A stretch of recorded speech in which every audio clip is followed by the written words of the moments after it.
Welcome to another week of In the Loop. This program is brought to you by Louisville Metro Department of Community Services. My name is Debbie Belt. I'm the Public Information Specialist for Community Services, and I'm very glad to be serving as your host this afternoon. In the Loop is brought to you each Tuesday from 2 to 2:30 to discuss valuable information and services in our community. For today's program, my distinguished guest is Theresa Reno-Weber, President and CEO of Metro United Way. Theresa! Hi, Debbie. Welcome. Thank you so much. It is a true honor having you here. I've known you for a few years because of your past working with Louisville Metro government. Yep. But you are now the new President and CEO with Metro United Way. Yep. An organization that is not new. It's been around 100 years. This is your 100th Right. That's year right. This of year, service. 2017, 100 years. That's amazing. Truly amazing. So we want to tell us about your new role and the significance of this year.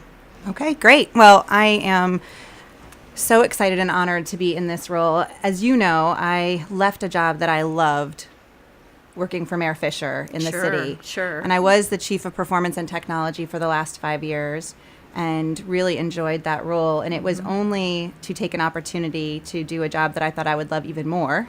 Right. Helping to advance some of the things that we were trying to create through the work with Mayor Fisher and with city government. And that is to help our community achieve the things that we want for everybody in our city, right? And so that's everything from access to quality education for everyone, financial independence and stability for all of our families and individuals in our community, and high quality of health for every single person living in the region. And so that is really the platform of Metro United Way. And in its centennial year, serving this community since 1917 is just such a great opportunity to be able to help us focus in on making sure that we're really operating at our full potential as an organization to be exactly what this community needs if we're going to achieve those goals. Well, right. And let me just say, in your role at Louisville Metro Government, you were awesome to work with. I think you helped Metro Government advance a lot. Thank you. With the things that you brought and just your strategic planning skills and the way you helped lead many of the departments in performance improvement, and Louis Stat, all those those things we love to do. So I can imagine that those skills going to Metro United Way are going to go a long way as well. And we hated to lose you at Metro Government, but if we could have picked a place for you to go, I believe that Metro United Way would have been it, because we know that we will align a lot. And we do, and we get to work together all the time, which has been so fun for me. I've only been there for 2.5 months, but I've already been in several meetings at the mayor's office and with a lot of the community departments and agencies that I was working with from within. Now I get to partner with from outside. And there's so many opportunities for us all to work together collaboratively to really advance the needs of our community. And I think you touched on this when talking about what the mission of Metro United Way is, but tell us again, what are the goals for your organization? Yeah, so there's a couple. I mean, we are really focused on improving lives in our community by engaging people to give, advocate, and volunteer, and by fighting for the education, financial stability, and health of every person in the communities that we serve. And we are broader than just Louisville. We actually serve 7 counties around the region. That's right. So we have Bullitt, Jefferson, Oldham, and Shelby counties in Kentucky, and Clark, Floyd, and Harrison counties in Indiana. And my goal is really to make sure that we're uniting the most effective organizations and individuals in our community to address the root causes of barriers to success. And I really think that there is a need to bridge the divide between those areas of prosperity in our community and those areas of poverty in our community. And United Way is uniquely positioned to be able to bring all of the different organizations and individuals together to help us do that. Because it's really clear to me, and I think to many, that no one nonprofit, no one government, no one private sector organization is going to be able to solve the problems that we face in education, in health, in income as a community. It really is going to take a collaborative effort of all of those institutions and sectors working together if we're going to really be successful. So relationships sound like they're crucial, and that those collaborations, how do you go about building those? Well, I'm fortunate to have at least had the last 5 years or so working in the mayor's office to have been working with, again, a diverse set of partners and individuals within Metro government, but then also within the community. And I really do think it takes sitting down face to face, sharing a meal, sharing a cup of coffee, and having a conversation, and really getting at the heart of what is motivating that individual or the organization that we're partnering with. I mean, what are they trying to accomplish? And then looking for those synergies and where we can work together to accelerate progress. Because there really are so many people, so many resources in this community trying to do good work.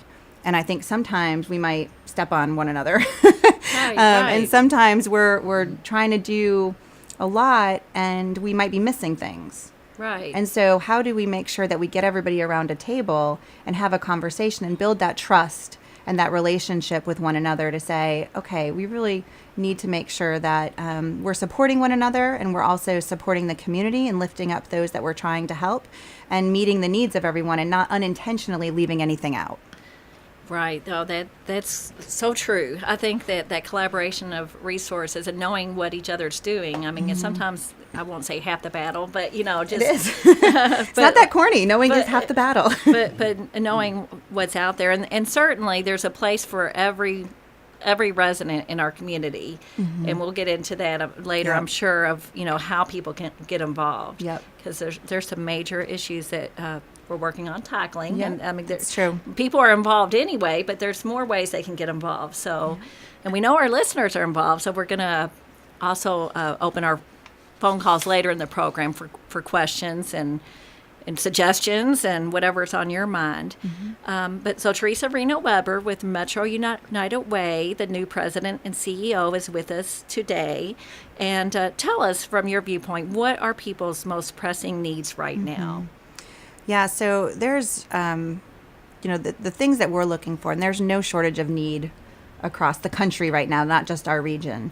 But what we're seeing is something that I think folks have heard a lot about, but in the education space. We are actually a part of the Cradle to Career initiative that the mayor and 55,000 Degrees, Kentuckiana Works, and JCPS are all working together in.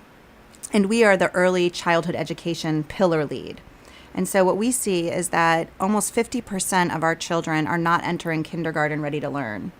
And so we also know that by the time you start kindergarten behind, you are likely to stay behind for the rest of your life. Wow. And that's so staggering. It's really sad to think about how much we're trying to do in the school system to help catch those kids up. Yeah. But really, we see an opportunity in the 0 to 5-year-old space to make sure that they don't ever fall behind. Yeah. And so we're working with a great group of partners, over 100 different organizations across this region and in Louisville alone, with the Ready for K Alliance, to make sure that all of those groups, independent child care centers, have the tools and the resources and the knowledge to be able to provide those little ones that they have in their care with the best chance of developing, so that when they enter kindergarten that first day, they're ready for success. And I just think that is so powerful. And we see it in southern Indiana. There's a need for that. We see it in Bullitt County. We see it here in Jefferson County. And so really in that early childhood education space where there's just not enough money going to meet the needs. And there's sometimes just a lack of education for the parents. Yeah. And what can they do? Right. Something as simple as talking to your children from birth to age 3. Yeah. And making sure that there's that dialogue happening. And some parents and some individuals know that intrinsically and do it. And others, especially when you're in a stressful, just trying to meet the basic needs of yourself and your family, it doesn't occur to you that you should sit down and have a conversation with your 1-year-old. I think that's so true. We were talking before the program. I have 3 kids. 2 are older. My younger one, who's 10, I feel like I've talked to him more just because there's been that maybe less stress Right. since the other 2 were older and kind of on their own. And but I mean, like, talking in the car. Right. When you're taking those opportunities, when Yeah. you're in the car driving or on the bus or where however you're getting Exactly. around. But like just everyday stuff, just Right. bringing them into it. So Well, and what we are very fortunate with United Way is that we've got a network of 1,200 other United Ways across the country. And so in all of those communities, there are different needs, but some of them are very similar. And so what we can do is look out and say, what are the best practices Yeah. across the country, not just from what United Ways are doing, but also what are other cities doing that are really best practices. And so we've been looking at things around the word gap. And there's all of this data that shows that, by age 3, kids in poverty sometimes have heard as much as 30 million words less than their counterparts. Oh, gosh. 30 million words. Gosh. And so there's simple things, again, education, parent intervention, where we can say to parents, instead of just, being in a car with your kid and not saying anything, just say, hey, look at that fast blue car. And that doesn't cost any money. That's just education. That's just making people aware. And that could make all of the difference. Yeah. And so there's just so many things like that I get really excited about identifying and then working with our partners here in the community to figure out, do we have something like that? If we don't, how do we adapt it and bring it here? Yeah, and knowing your background, Theresa, and you're very data-driven, so, but those best practices and bringing all that in is just so valuable, so. Yeah. Glad and I will you're able say, to I know do you that. asked what are the people most pressing needs, and so Sure. education is, of course, one. We are also focused on financial stability. Yes. And independence for individuals. And so we've partnered with the city on the Bank Yeah, On program and a Bank bunch of other On, go things. Bank But On. everyone knows that, it's really challenging times for the middle class and lower middle class right now, and making sure that everyone has a job that pays them what they need to be able to provide for their family. So how do we make sure we connect them with the resources and the financial empowerment training that they may need to be able to make the best decisions with the money that they do get? Sure. So we do a lot of work in that space. Health is obviously a big need in our community, and we're partnering with the Louisville Health Advisory Board and all of those partners to figure out how do we play a part in helping with the mayor and Humana and others who are focused on improving the health of our citizens by 20% by 2020. And then unfortunately, I'm so glad to hear that. Yeah. That's very much needed. It is. It And is. so like And that preventive health, kind of help people again, that early Exactly. intervention Get if in. you can. Get in early, make people aware of the real health effects of everything from, poor eating. Obviously, people hear a lot about that, but also isolation. And so we talked a little bit at the beginning of the program about some of the folks who are in an older generation in our community. And as you retire, as you age, unfortunately, we see people become more and more disconnected. Sure. And that has a huge Sure. impact on not only your mental health, but your physical health. And so what are we doing in our community to make sure that we're keeping folks connected and engaged, and not letting them fall into isolation, which we know can have a whole host of other effects. And so Yeah. that's a big piece for us. Yeah. And, finally, there's just work that we do all the time in the basic needs space and making sure that people have the shelter and the food and the things that they need just to get by, and that no one is going without in our community. And so we really are proud of connecting people to the resources that are already here. And we have a great resource in 211, which is something that That is folks so true. can use to call or to get online. And if they dial 211, they are able to connect right into an individual live person most of the day who will connect them to any of the resources in the community for any of the needs that they may have within the community. So true. All right. Well, that is a lot to think about. a lot to take on. A lot to take on, Theresa. I'm glad you're up for that challenge. I think this is going to be a good place for our break. When we come back, we are going to welcome your phone calls. We're going to talk more about, all right, now how can you get involved? So have your phone calls, your phone questions ready. You can call in at 776-1350, and we'll be back after a brief break. Thank you. I feel great, but here's the deal. The doctor just told me I have high blood pressure. And the kicker, the high blood pressure can lead to heart disease or a stroke or worse. So she said I need to lose weight, eat better, and exercise. And if that doesn't work, I may need to take medicine. I know I gotta fix this. For them. Although you can feel perfectly healthy, you may still have high blood pressure. So get your blood pressure checked regularly. And if it's too high, talk to your doctor and make sure you understand your options. You may need to change the way you live. Your doctor may recommend medicine. To learn more about your options, go to ahrq.gov/consumer and select Comparing Medical Treatments. That's ahrq.gov/consumer. A message from the U.S. Department of Health and Human Services. All right. Well, welcome back to WLOU at 1350 AM and 104.7 FM. I'm Debbie Belt. We're hosting In the Loop. I'm hosting In the Loop. My guest today is Theresa Reno-Weber. She's the president and CEO with Metro United Way. We are welcoming phone calls, so please do call in and chat with us. You can call in at 776-1350. Is there a caller? Okay. Well, please do call in. We're hearing all about Metro United Way, what their goals are, what their vision is, and we want to know, how can you get involved? So, Theresa, tell us, how can people get involved? Well, there's a lot of different ways to get involved. On the short of it, obviously contributing to Metro United Way. I mean, we are an organization that does support other nonprofits across our community, and in part that's through donations that are provided to Metro United Way. Most people probably know about the Metro United Way workplace campaign. Yes. That's been around for over 60 plus years. Right. Where folks are able to, through their payroll deduction within the company that they work for, donate on a paycheck basis to Metro United Way. We also have a lot of support from individual donors outside of the workplace, both at a major gifts level, but then also as at a $10 level. And every little bit helps to make sure that we can provide for the needs within our community. And so we support over 60 different organizations with financial support to meet their mission in the areas of education, financial stability, and health.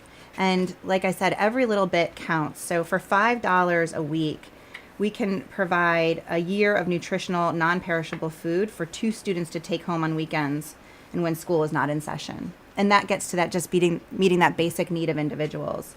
For $10 a week, we can allow for 8 youth in our community to attend a quality out-of-school time program for a week. And for $20 per week, provide 70 families with a literacy kit and parent support for teaching their children to read. And of course, we will take higher levels as well, but every little bit counts, and I think that's so important. And not only to support those organizations financially, but also to support Metro United Way. Because I think I started by saying that no one organization, no one sector is going to solve the challenges that we face as a community. But Metro United Way is uniquely positioned to bring all of those sectors and organizations together to surround those most pressing problems and to create integrated solutions to address the root causes. And so you invest in the nonprofit agencies that we're investing in, but you also invest in an umbrella organization that is working to make sure that the system as a whole is actually accelerating progress towards meeting the community outcomes. Because I think it's really important for folks to understand that, funding for shelters, funding for food pantries, kindergarten camps, out-of-school time programs, it's all extremely important and it needs to be done. But if we're going to achieve the vision of a community where every person can achieve their full potential, then we need to also address the root causes that bring people to the door of the shelter, to the door of the food pantry, that require an intervention for their child because they might have fallen behind.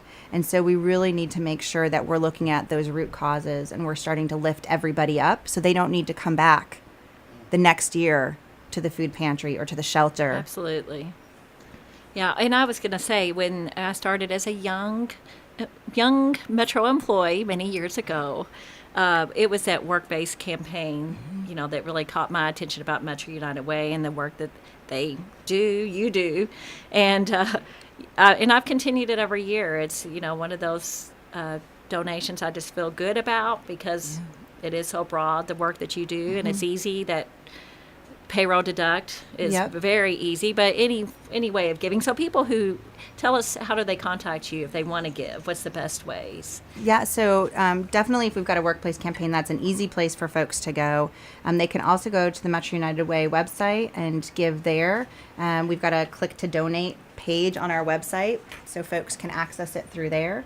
And then we also, in addition to giving dollars, we want people to give time because volunteering also is extremely important within our community. And so for the financial, again, at our website, it's metrounitedway.org for folks to go there, and they can click out the click to donate function on that website, but they can also look for volunteer opportunities. And we've got the Mayor's Give a Day Week of Service coming up Saw in that. April, and it will be a great opportunity for individuals to connect to nonprofit organizations within our community who have a need for volunteers.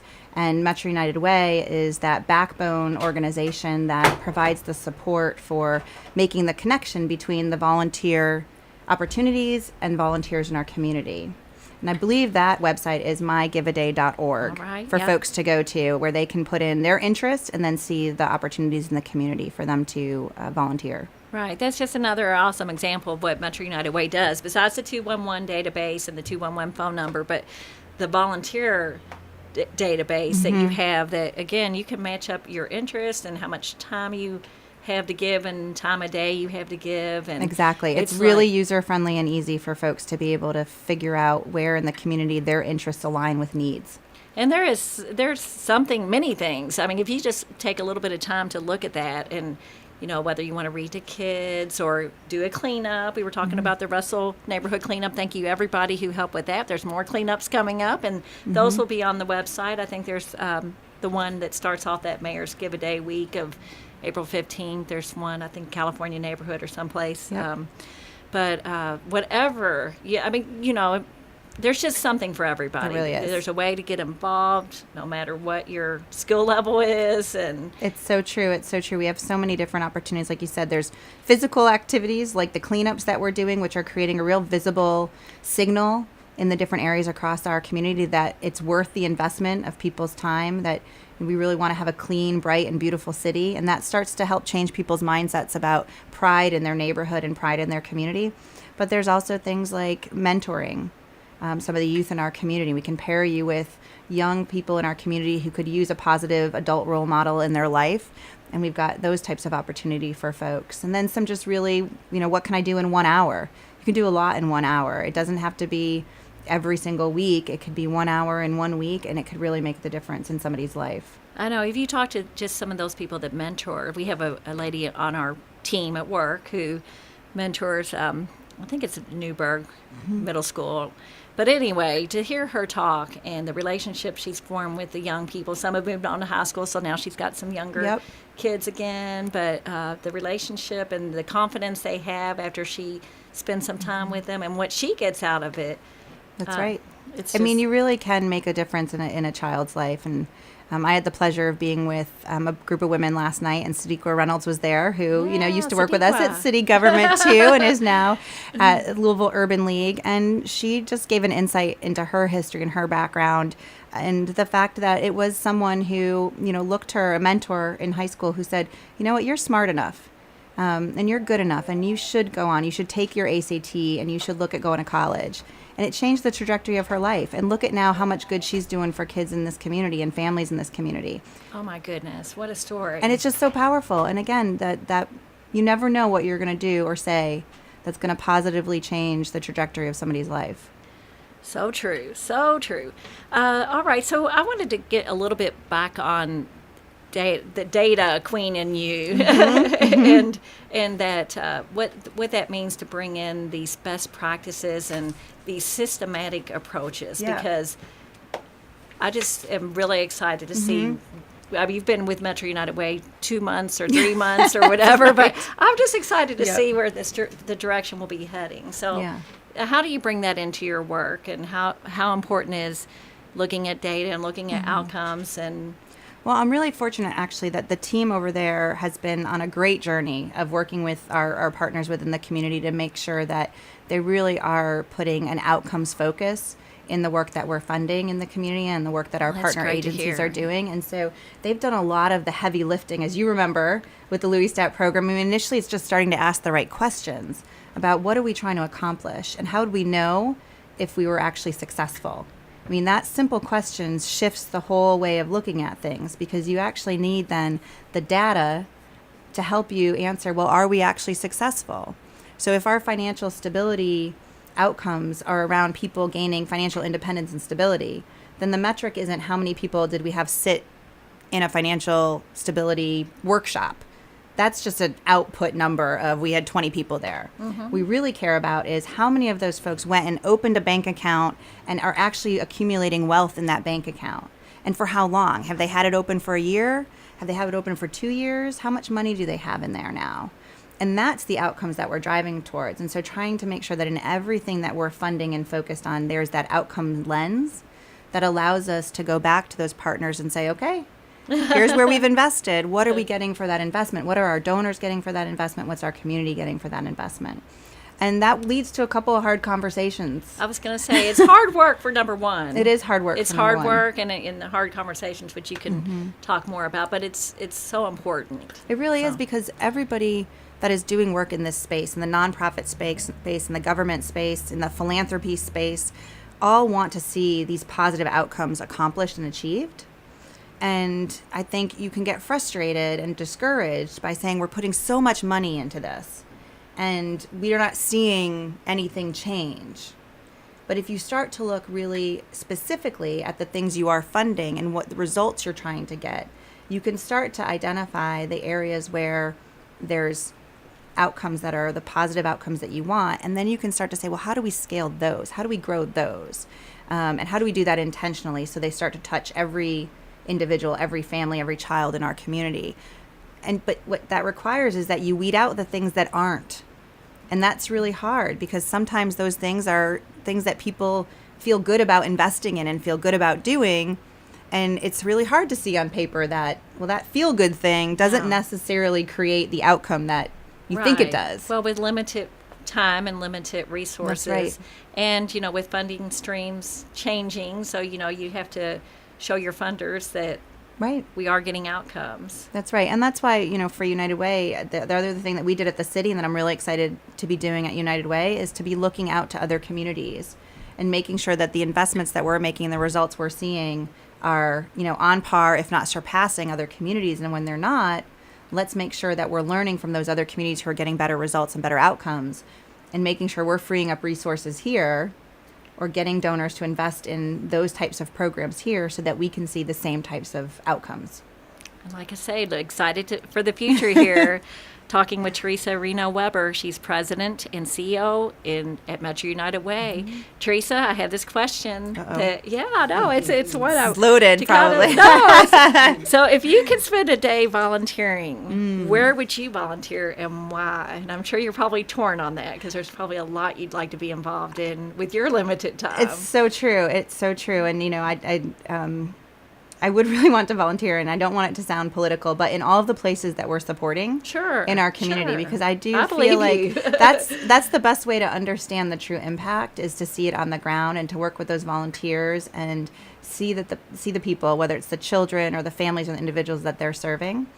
So I really do want to get myself to as many of those partner organizations as possible. I've hit probably 5 or 6 so far. Well, so that's good. I still For have your 50 time that plus you've been more there. to do. But I will say, also for me, because I spent the last 5 years in Jefferson County in Louisville Metro government, I really do want to start to get out to the counties that we serve. And I've been to Sure. Bullitt County, Oh, I've been to yeah. Oldham County, I've been over to Southern Indiana, but really understanding the organizations in those communities That would be interesting. would be, at the top of my list. Yes. Well, no, that's a great answer. Sounds like a great idea. So our time is about wrapped up, but tell us, before we go, again, how do people contact Metro Yep. United Way, whether they want to give, volunteer, or just, get more information? Yeah, so metrounitedway.org is the best way to get connected with all of the different programs and work that we do in the community. But again, if you are someone in need, if you've got the need to contact an organization or an agency, that 211 call line Yes, is really a great absolutely. resource. I mean, so you could call up and say, I think I'm losing my job and I don't know where I'm going to get the resources to pay rent next month, or I don't know where I'm going to get job training to get a new job, or I'm in a relationship and I want to get out and I don't know how. Call 211 and you will talk with a live individual. We actually partner with the Center for Women and Families, and they have specialists who are there to listen and to be able to connect you to the right resources. And we've got 1 in 3 people in our community every year who actually are touched by our 211 system. It's a 24 hour a day, 7 day a week system. We have 100 different languages that we can use to speak with folks through that system. So it really can help anyone. You can also go online to see the services. So if you don't dial 211, you can go to metrounitedway.org/211 and look at that online. And then this new thing that we introduced this year is the text line. And so by texting your zip code to 898-211, 898-211, put your zip code in. I didn't know about You this can one. actually get an immediate response that asks you about what your need is, and then my they can give gosh. you a list of all of the organizations right within your zip code for you to access for whatever the need is. So 898-211. 898. That is too cool. I did not know about that One one. more time.